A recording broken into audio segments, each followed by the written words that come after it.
चिंता ना, चले चलो। डॉक्टर देखिए ना, इसे क्या हुआ है? सुबह से कुछ नहीं खा रहा है और रोए जा रहा है सुबह से। आप घबराइए मत, मैं देखती हूँ, मैं आती हूँ वरना। चलिए। क्या हो गया मेरी बेबी को? हो गया, बस बस बस बस। मैंने आपसे कहा था ना, इसे अपने दूध के अलावा और कुछ नहीं देना है। मैडम उतना दूध हो ही नहीं रहा है और ऐसे इसका पेट नहीं भरता है। ठीक है, मैं इसके लिए दवाई दे रही हूँ और आपके लिए टॉनिक। अपना ध्यान रखिए, वरना बच्ची का ध्यान कैसे रखेंगी आप? गुड्डू, ये दवाई इन्हें दे दो। दिव्यांका जी, जल्दी चलिए, नहीं तो आपकी बस निकल जाएगी।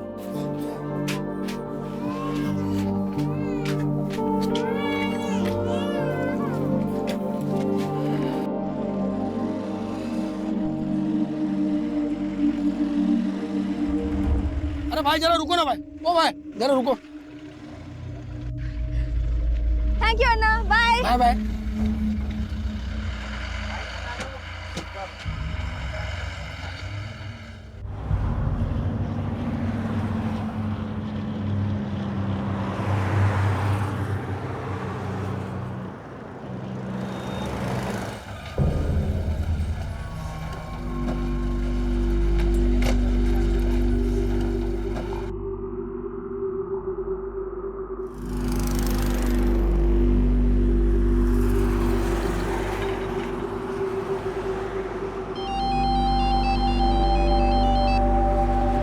हेलो पापा।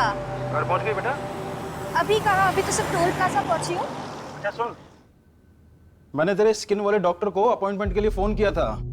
कल की कोई अपॉइंटमेंट नहीं मिल रही है, लेकिन हाँ, आज शाम 7 बजे की एक अपॉइंटमेंट मिल रही है। बता क्या करना है? आज शाम 7 बजे बहुत लेट हो जाएगा पापा। ठीक है, मैं परसों के लिए ट्राई करता हूँ। नहीं पापा, मैं एक काम करती हूँ, अभी घर चली जाती हूँ और वहाँ फ्रेश होके फिर डॉक्टर के पास चली जाऊंगी। वैसे भी स्वामी डॉक्टर की अपॉइंटमेंट नहीं मिलती। ठीक है बेटा। पापा आप घर कब आ रहे हो? पिछले वीकेंड भी घर नहीं आए थे। बेटा पिछले वीकेंड पे यहाँ बहुत काम था, लेकिन इस वीकेंड पे पक्का मिलेंगे। बाय पापा।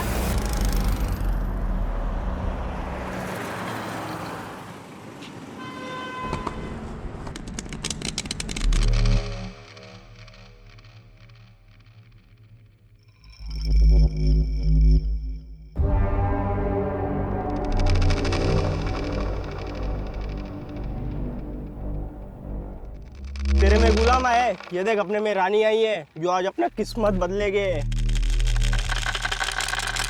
अबे तेरी किस्मत कभी नहीं बदलेगी। साले चीटिंग करते हैं, पत्ते लगाते हैं हम। हट!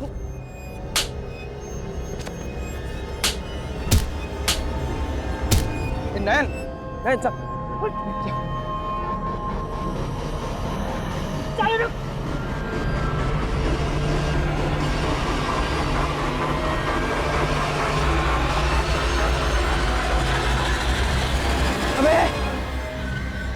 रुक, अबे पागल है क्या? अबे तुझे पता तो है कि मुझे किडनी का प्रॉब्लम है, क्यों भगा था इतना? साले बीबी का किडनी लगा लेना। अबे बीवी का नाम मत ले यार, आज उसी की वजह से जिंदा हूं मैं। अबे जितना दिन जिंदा है ना, ऐश कर ले, समझा? ये ले, शाम को दारू का इंतजाम कर।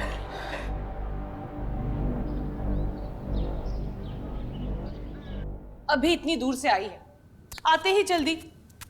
तेरी बहन भी अभी नाइट ड्यूटी के लिए निकल जाएगी और मैं अकेली। अम्मा मैं 9 साढ़े 9 बजे तक आ जाऊंगी। अरे पर तेरा रोज रोज ये गांव के हॉस्पिटल जाना जरूरी है क्या? वो भी इतने से पैसों के लिए थक नहीं जाती क्या? कभी अपने बारे में भी सोच लिया कर, समझी? क्या सोचो अपने बारे में? यही तो प्रॉब्लम है दी, तुम्हें पता ही नहीं है तुम लाइफ में कितना पीछे रह गई हो। स्वाति, लाइफ ना एक लंबी लकीर नहीं है, एक लंबा सर्कल है। इसमें आगे वाला भी घूम रहा है और पीछे वाला भी, और मैं अपने आप को इसमें से हटा के मैं बीच में आ गई हूँ। जहाँ हूँ वहाँ खुश हो। क्या खुश है? अरे वो तेरी बैचमेट है ना, वो क्या नाम है उसका, सुकन्या, ऑस्ट्रेलिया चली गई है। वो करोड़ों का पैकेज मिला है उसको, और तू ये गवर्नमेंट हॉस्पिटल में डॉक्टर बन के खुश है? अम्मा गवर्नमेंट हॉस्पिटल मरीजों से भरे हुए हैं और डॉक्टर है गिनती के। अगर मेरे जैसे डॉक्टर भी करोड़ों के पीछे भागने लग गए तो गरीबों का क्या होगा? हो गया आपका भाषण? हाँ हो गया, और वैसे भी मुझे डर्मेटोलॉजिस्ट की अपॉइंटमेंट के लिए लेट हो रहा है। बाय।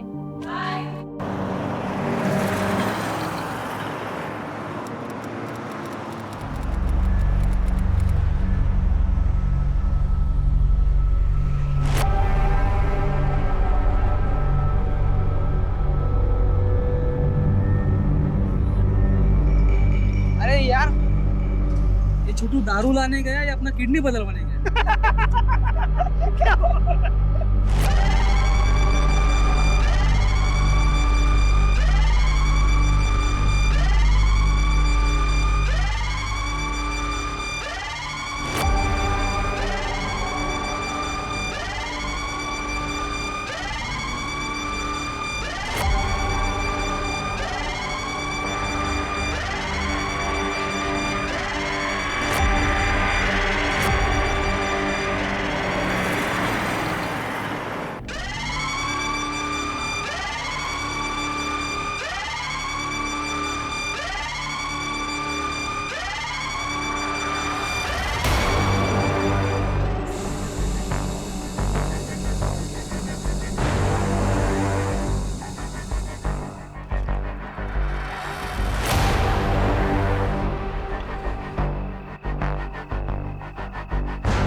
अरे यार आई नहीं अभी तक वो।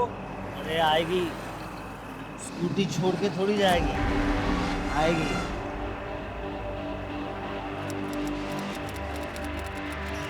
रुक जाइए।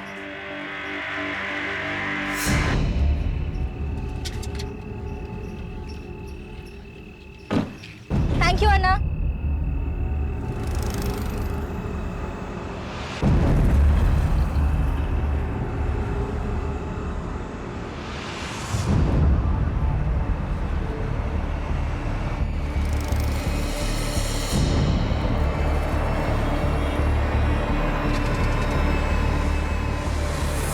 ओ मैडम, आपकी टायर पंक्चर है।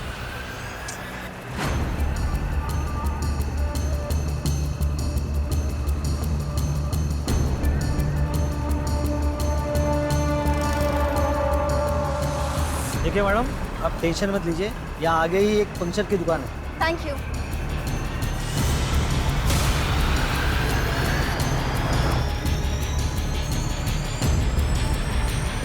अरे मैडम देखिए, आप रहने दीजिए, मेरा लड़का ये पंक्चर लगवा के आएगा। नहीं, मैं मैनेज कर लूंगी, थैंक यू। अरे मैडम, इस रात को इसको किधर खींच के लेके जाओगे? एक मिनट, इधर आ। हाँ भाई, जा और मैडम का पंचर लगवा के आ जा। अरे नहीं, देखिए कोई बात नहीं, मैं कर लूंगी मैनेज। मैडम मैं यही क्यों, आप टेंशन मत लीजिए, ठीक है? ले जा लीजिए टेंशन।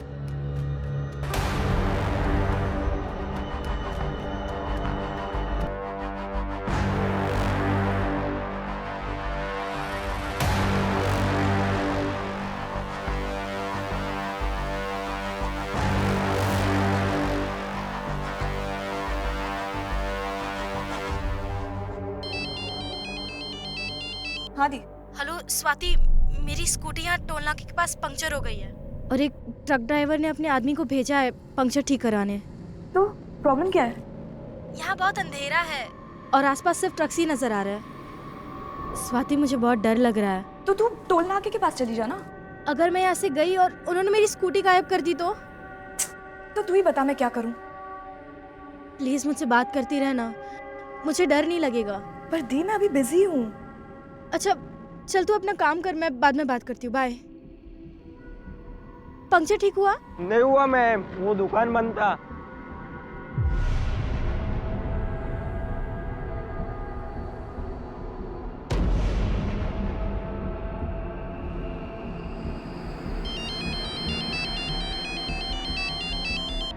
अब क्या है दी?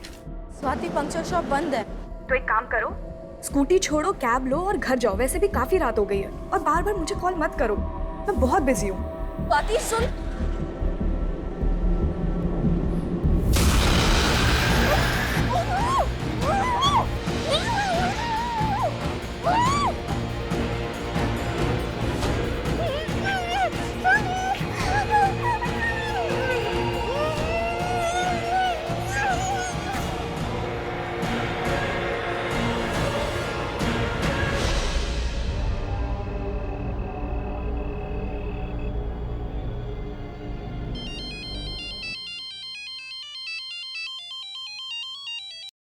हाँ माँ। स्वाति, प्रियंका अभी तक आई नहीं। अब तक नहीं पहुंची? नहीं, और उसका फोन भी बंद आ रहा है। अम्मा उसके फोन की बैटरी चली गई होगी। मेरी अभी थोड़ी देर पहले उससे बात हुई थी। वो टोल प्लाजा के पास थी। उसकी स्कूटी पंक्चर हो गई थी। और तूने मुझे बताया भी नहीं। अरे अम्मा, आप टेंशन क्यों ले रहे हैं? वो आ जाएगी अभी।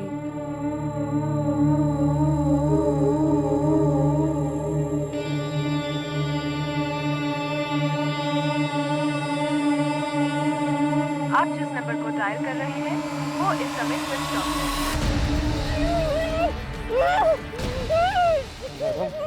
अगर आप कोऑपरेट करोगे ना तो हम भी आपको कोऑपरेट करेंगे। लो, छोड़ दिया। छोड़ दो, मुझे जाने दो प्लीज। छोड़ो मुझे, छोड़ो।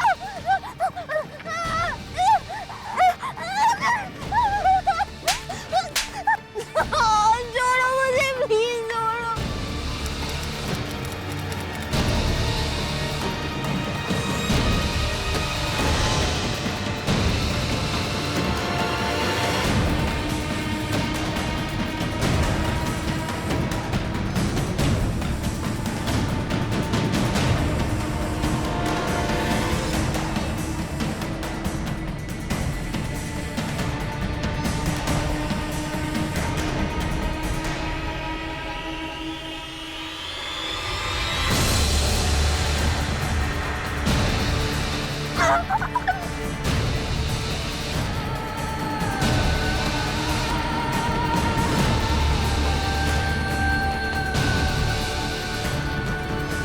तू यहाँ?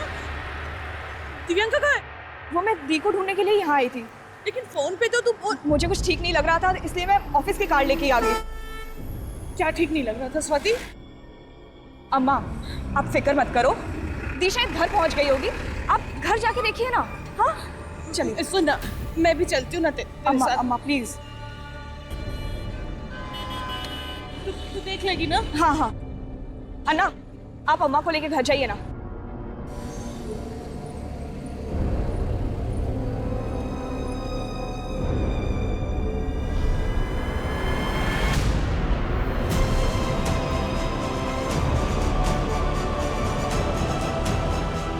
देखिए, यहाँ हम पेट्रोलिंग पे हैं और ऐसा कुछ भी गलत नहीं हो सकता।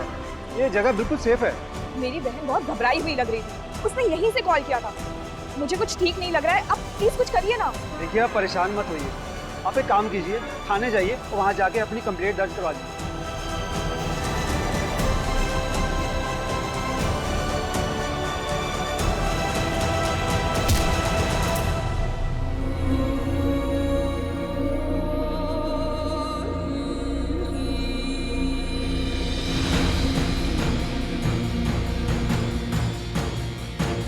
राहुल, एक काम करते हैं, दी के ईमेल आईडी से ना उनके लोकेशन का पता लगाते हैं। मुझे उनके ईमेल आईडी का पासवर्ड भी पता है।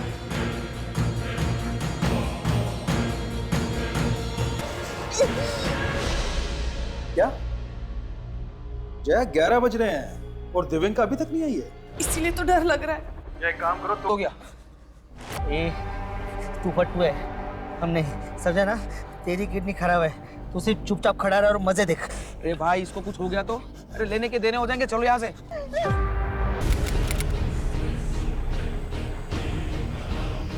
एक मिनट, सर मेरी बेटी दिव्यांका कहीं मिल नहीं रही है।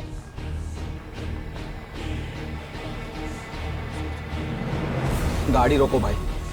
क्या पागल हुआ है क्या? हाँ, मैं पागल हो गया हूँ। मुझे भी उसके साथ करना है।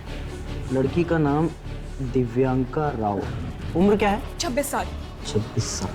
कोई बॉयफ्रेंड वगैरह? सर ये सब क्यों पूछ रहे हैं आप? अरे पूछना पड़ता है मैडम। हो सकता है वो आपको बिना बताए अपने किसी बॉयफ्रेंड के साथ भाग गई हो।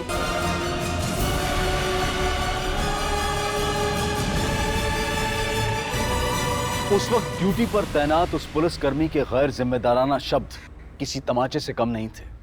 और वो तमाचा उस लड़की और उसके परिवार पर नहीं था, बल्कि पूरा समाज उस तमाचे की गूंज से दहलने वाला था।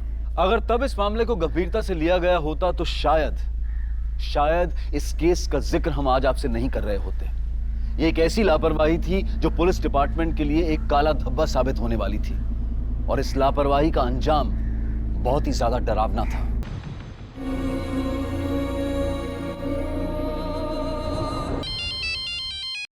हेलो जी जी जी, हम अभी आते हैं। किसका फोन है? पापा, पुलिस ने हमें बुलाया है।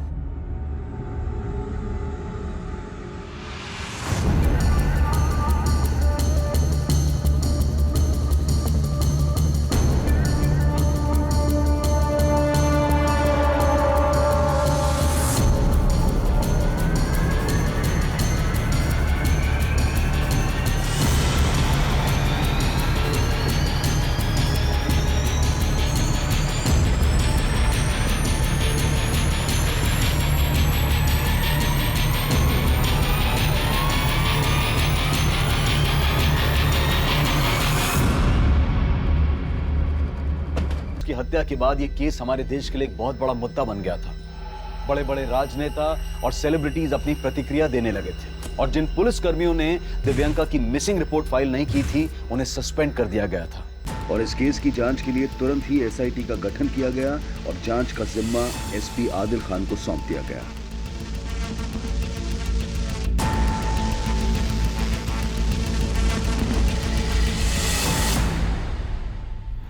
लोग हम पर अपनी भड़ास निकाल रहे हैं, गुस्सा हो रहे हैं और उनका गुस्सा जायज भी है। पर रेड्डी, हमें अपनी वर्दी पर लगा ये दाग धोना है। हमें किसी भी कीमत पर दिव्यांका के गुनहगारों को पकड़ना है। और एक बात सर, इस लाश को सबसे पहले एक दूध वाले ने देखा था। उसे क्राइम सीन पर बुलाओ। Yes sir.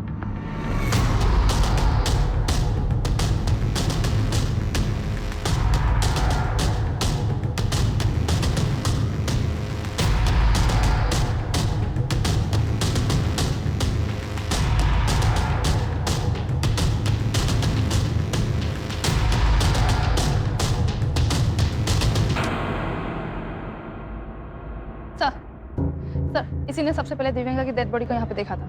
साहब, मैं रोजाना सुबह 5 बजे के आसपास यहीं से दूध बेचने के लिए जाता हूँ, तो देखा कि यहाँ आग जल रही थी। तो मैंने सोचा कि हो सकता है किसी ने रात को हाथ सेकने के लिए आग जलाई हो और बुझाना भूल गया हो, तो मैं चला गया। लेकिन वापस जब मैं 8 बजे के आसपास आया यहाँ पे, तो देखा ये तो लाश है जो जल रही थी।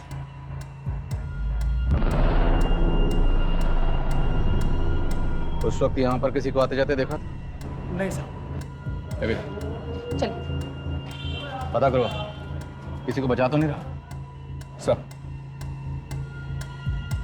जिस तरह से लाश को जलाया गया, शायद पेट्रोल इस्तेमाल हुआ और दिव्यांका की स्कूटी गायब। हो सकता है उसकी स्कूटी का ही पेट्रोल इस्तेमाल हुआ। स्कूटी ढूंढने पे ध्यान दो, शायद किलर को कोई लीड मिले। कल दिव्यांका अपने डर्मेटोलॉजिस्ट के यहाँ से वहाँ से टोल प्लाजा तक आई थी। जी सर, बेनजीर को बोल दिया डर्मेटोलॉजिस्ट से मिलने के लिए। लेकिन जब दिव्यांका की अपनी बहन से बात हुई, उस वक्त वो टोल प्लाजा पर थी और टोल प्लाजा से ये जगह तकरीबन 30 किलोमीटर दूर। उसे शायद ज़बरदस्ती यहाँ लाया गया हो। आने जाने वाले रास्तों पर जितने भी सीसीटीवी हैं, कल रात की सबकी फुटेज निकलवाओ। मैं दिव्यांका की बहन से मिलता हूँ। सर।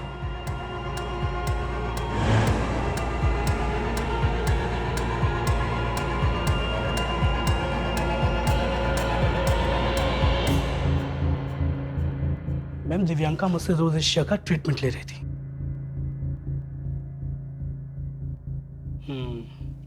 बेटर प्रोग्रेशन, 3-4 सिटी में स्किन परफेक्ट हो जाएगी। Thank you doctor. और करीब 7:30 बजे वो यहाँ से चली गई थी।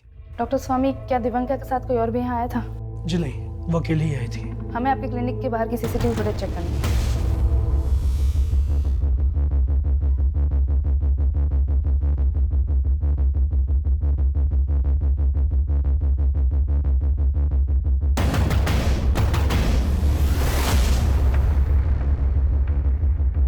देखिए, मैं समझ सकता हूँ इस वक्त आप किस तकलीफ से गुजर रहे हैं, पर हमारा आपसे बात करना बेहद जरूरी है। जब हम गुहार लगा रहे थे तब आप कहाँ थे?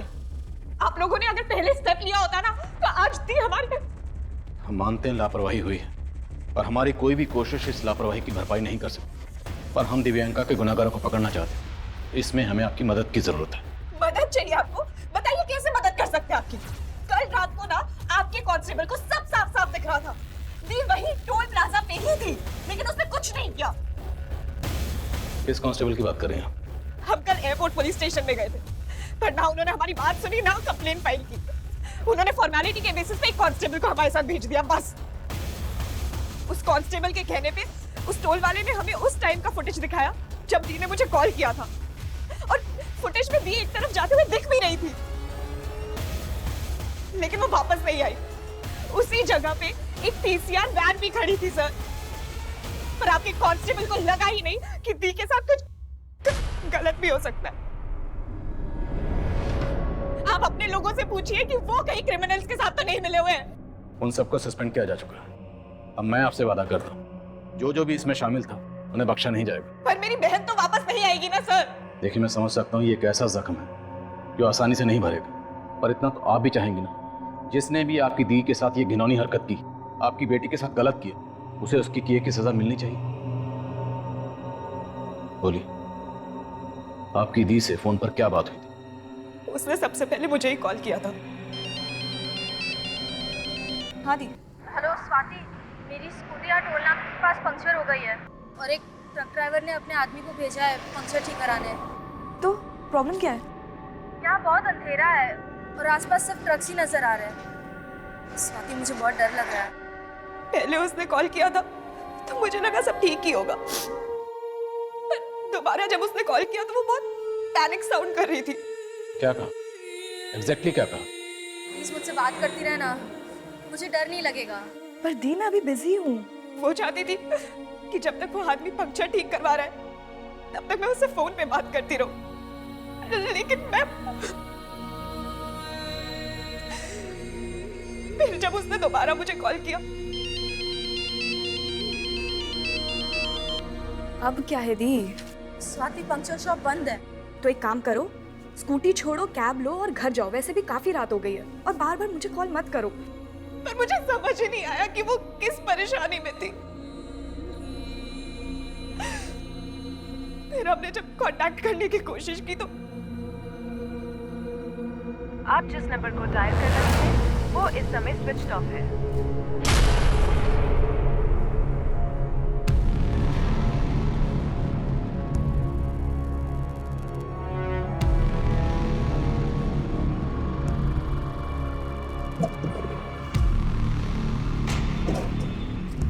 टोल प्लाजा की कल रात की पूरी फुटेज निकलवाओ।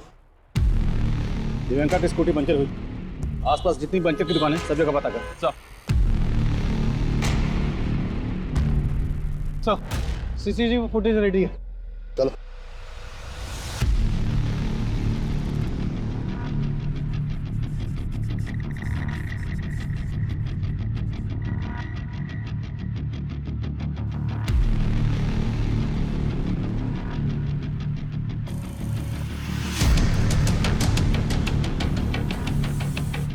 अरे सुनो।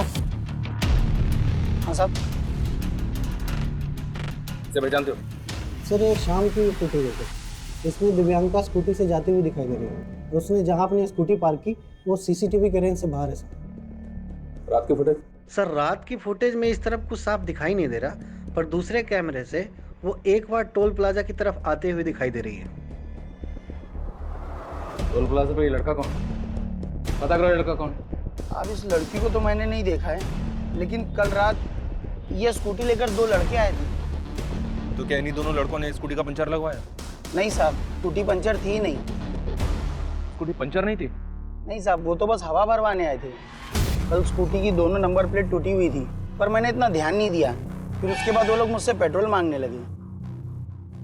सुनना, तेरे पास कोई एक्स्ट्रा गाड़ी वाड़ी खड़ा रहेगा तो उसमें से थोड़ा पेट्रोल निकाल के देना। पंचर वाला हूँ, गैराज वाला थोड़ी हूँ। पेट्रोल चाहिए तो पेट्रोल पंप पे जाओ ना, इधर बाजू में तो है। क्या तुम उन दोनों लड़कों के स्केच बनवा सकते हो? हाँ सर, कल रात ये लड़की आई थी, लेकिन सर तब मुझे कुछ पता नहीं था। ये लड़की तुम्हारे पास क्यों आई थी? अन्ना, मेरी स्कूटी पंक्चर हो गई है, तो यहाँ कहीं पंक्चर की दुकान है क्या? मैम, दरअसल मैं यहाँ पर नया हूँ, मुझे कुछ पता नहीं है, पर शायद आगे एक पंक्चर की दुकान है, तो आप वहाँ पता कर सकते हैं। आगे? जी थैंक यू। सर, इसके पीछे एक लड़का था जो इसे फॉलो कर रहा था।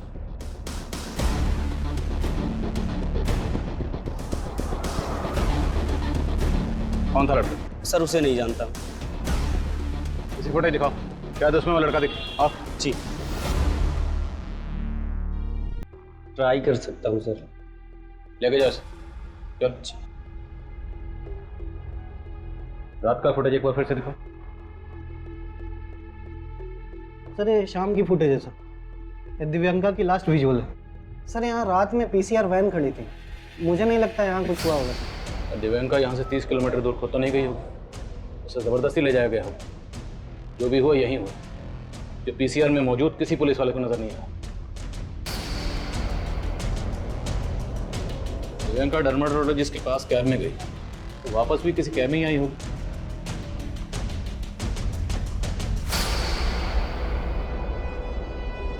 स्वाति ने बताया था कि दिव्यांका की स्कूटी का पंचर लगवाने वाला कोई ट्रक वाला था, और डे फुटेज में एक ट्रक दिखाई दे रहा है।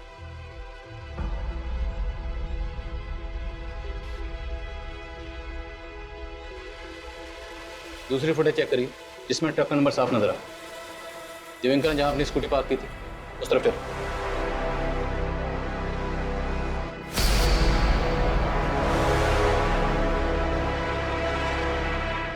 स्कूटी यहां खड़ी थी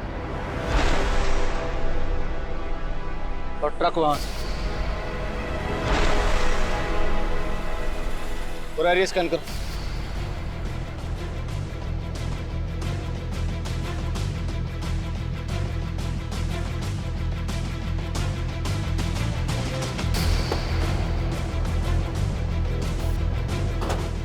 आसपास इंक्वायरी करो, शायद कोई यहाँ दिव्यांका की स्कूटी लग रहा है। ओके सर, जाओ। ठीक है। हाँ सुनो। सर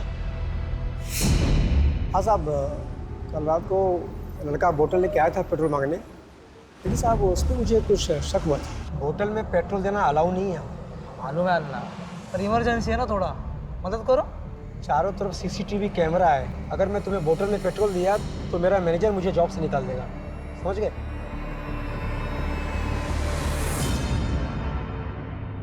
सर वो लड़का मुझे ठीक नहीं लगा था। जब मैं उसके पीछे गया तो देखा वहाँ स्कूटी पे दूसरा लड़का बैठा था और वो दोनों लड़के उस स्कूटी से चले गए। क्या यही स्कूटी थी? हाँ साहब, स्कूटी इसी रंग की थी।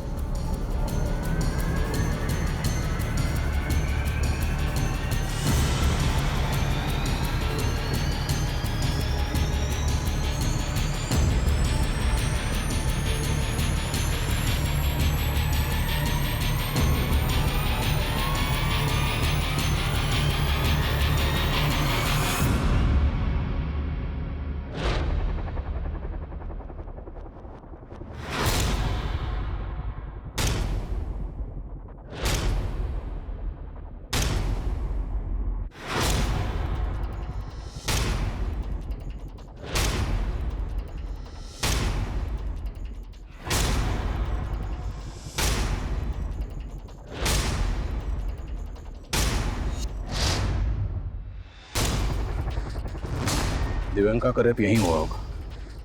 वहां उन लोगों ने ट्रक खड़ा किया था ताकि हाईवे से आने जाने वाली किसी भी गाड़ी को कुछ पता ना चले, कुछ दिखाई ना दे, कुछ सुनाई ना दे।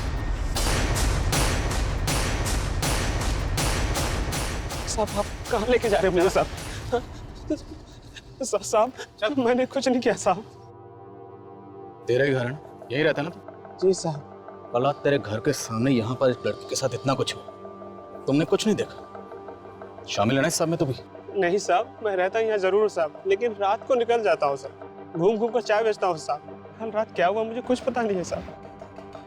कल रात यहाँ पे ट्रक खड़ा था, किसका है? साहब यहाँ पे तो बहुत सारे ट्रक आते हैं साहब, मेरी उनसे कोई बातचीत नहीं होती है साहब। यहाँ से सिर्फ 200 मीटर की दूरी पर पीसीआर वैन खड़ी थी। क्रिमिनल इतने बेखौफ थे। हमारे देश की महिलाएं खौफ में हैं, हम सब खौफ में हैं, क्योंकि इस देश में आम इंसान नहीं, अपराधी बेखौफ घूमते हैं। शहरों और पीड़ितों के नाम बदलते रहते हैं, पर अफसोस ये हैवानियत थमने का नाम ही नहीं लेती। फिर हम अपना गुस्सा दिखाते हैं। इससे पहले हम अपनी चर्चा शुरू करें, हमारे दर्शक जो इस वक्त हमें लाइव देख रहे हैं, सुन रहे हैं, वो अपनी प्रतिक्रिया हमको #खौफ तेलंगाना पर भेज सकते हैं।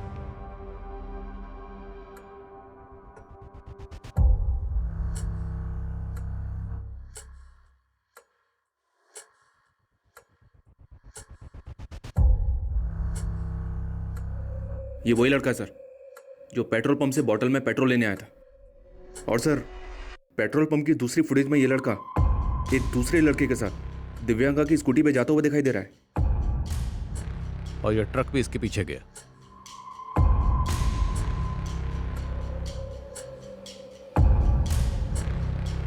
ये तो वही ट्रक है जो दिव्यांका की स्कूटी के पास भी नजर आ रहा था।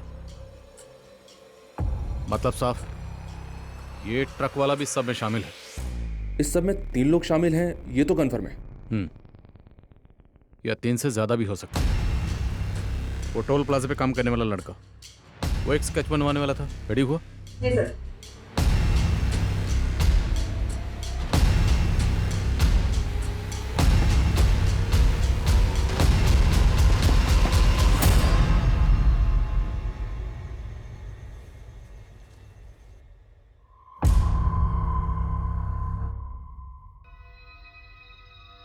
अकी बेटा, इतना परेशान क्यों लग रहा है?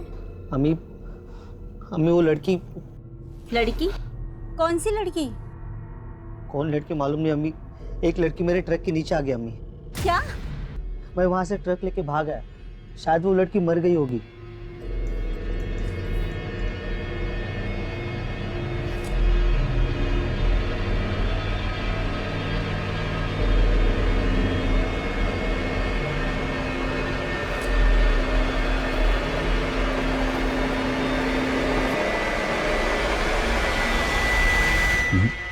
ये लड़का इनमें से नहीं, ये कोई और है।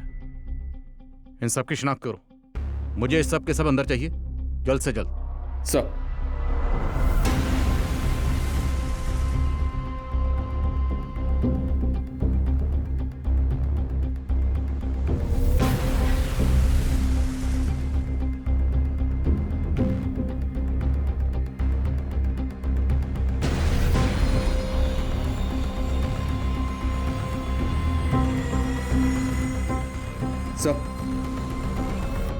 सर, एक फुटेज मिली है जिसमें ट्रक का नंबर विजिबल है। ये देखिए सर, इस फुटेज में ट्रक का नंबर विजिबल है। इसके मालिक को उठाया तो उसने बोला कि अकील नाम का ड्राइवर इस ट्रक को चलाता है। अकील को उठाने के लिए मैंने भेजा है टीम को।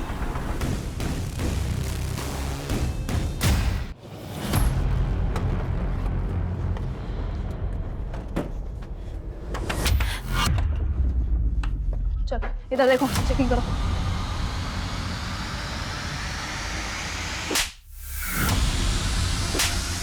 मेरे बेटे ने कुछ नहीं किया। बोल, कैंडू से चाची कहाँ है? पूछो इससे। अरे क्या हुआ? कौन हो आप लोग? क्या हुआ? अरे क्या किया मेरे बेटे ने?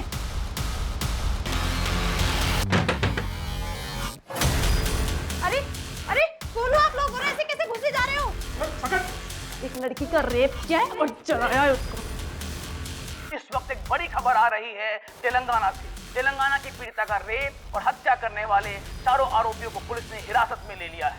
इस विषय में हर तरफ से अलग अलग प्रतिक्रियाएं आ रही हैं। सब लोग इन्हें सजाए मौत देने की गुहार कर रहे हैं। यहाँ तक कि उनके परिवार वाले भी यही मांग कर रहे हैं। मेरा लड़का तो बोला था कि उसने उस लड़की को ट्रक से उड़ा के मार दिया था, लेकिन उसने इतना गंदा काम किया। मैं उसे नहीं बचाऊंगी, उसे फांसी दे दो। मुझे कोई लेना देना नहीं है इस इंसान से। तुम चाहे कुछ भी करो इसके साथ।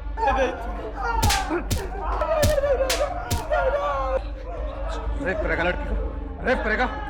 लेके चलो सबको, इन सबको क्राइम सीन पर लेके चलो, लेके चलो।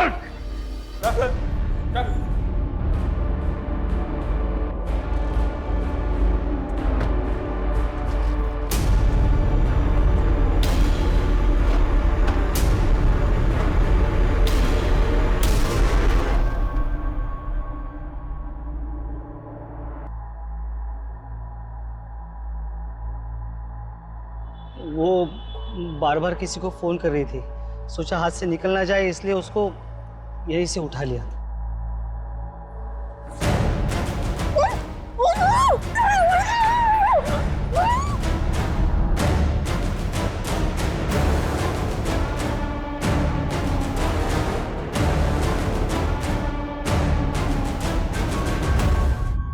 सर, हम उसको उठा के यहाँ पे लेके आए। हम उसे ट्रक में डाल के दूर लेके गए और उसका स्कूटर भी ठिकाने लगाना था। तो उसका नंबर प्लेट तोड़ के सूरज और मैं स्कूटर में हवा भरने लेके गए। फिर ट्रक में छोटू का भी मन किया, फिर उसने भी उसके साथ सोचा उसको फेंक के कहीं जला दे।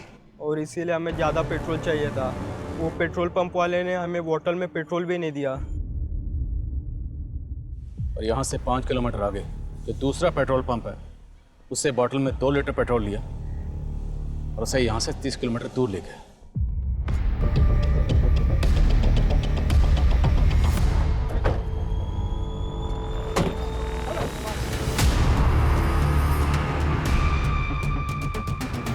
साहब हम उसको यहाँ लेके आए।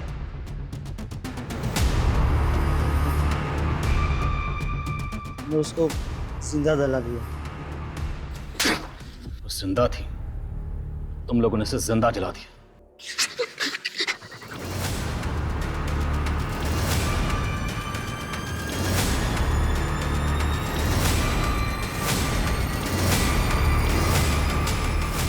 दिव्यांका एक ऐसी डॉक्टर थी जिसने अपनी काबिलियत का इस्तेमाल गरीब और लाचार लोगों का इलाज करने में किया। लेकिन आज हम ऐसी लाचारी से गुजर रहे हैं जहां हमें अकील, सूरज, नयन और छोटू जैसे वहशियों का कोई इलाज नजर नहीं आ रहा है। हम गुस्सा दिखाते हैं कि ऐसे गुनहगारों को बीच चौराहे में खड़ा करके सूली पर लटका देना चाहिए, उन्हें गोली मार देनी चाहिए। अब आप ही बताइए कि हम ऐसी सोच पर फूल चढ़ाएं या फिर कानूनी प्रक्रिया का इंतजार करें। ये हताशा, ये गर्मजोशी अब चरम पर है। हमें एक ऐसे निर्माण की जरूरत है, ऐसे माहौल की जरूरत है जहां महिलाओं के मन में ऐसे लोगों का खौफ खत्म हो जाए, बल्कि उन वैश्यों के मन में ऐसा खौफ पैदा हो कि वो इस तरह की क्रूरता करने से पहले 1000 बार सोचें। अब मैं अनूप सोनी आपसे विदा लेता हूं, फिर मुलाकात होगी क्राइम पेट्रोल सतर्क के ब्लैक हेडलाइंस अध्याय में एक और नए केस के साथ। और याद रखें, क्राइम और आपके बीच में सिर्फ इतना फर्क है कि आप कितने सतर्क हैं। सतर्क रहें, सुरक्षित रहें। जय हिंद।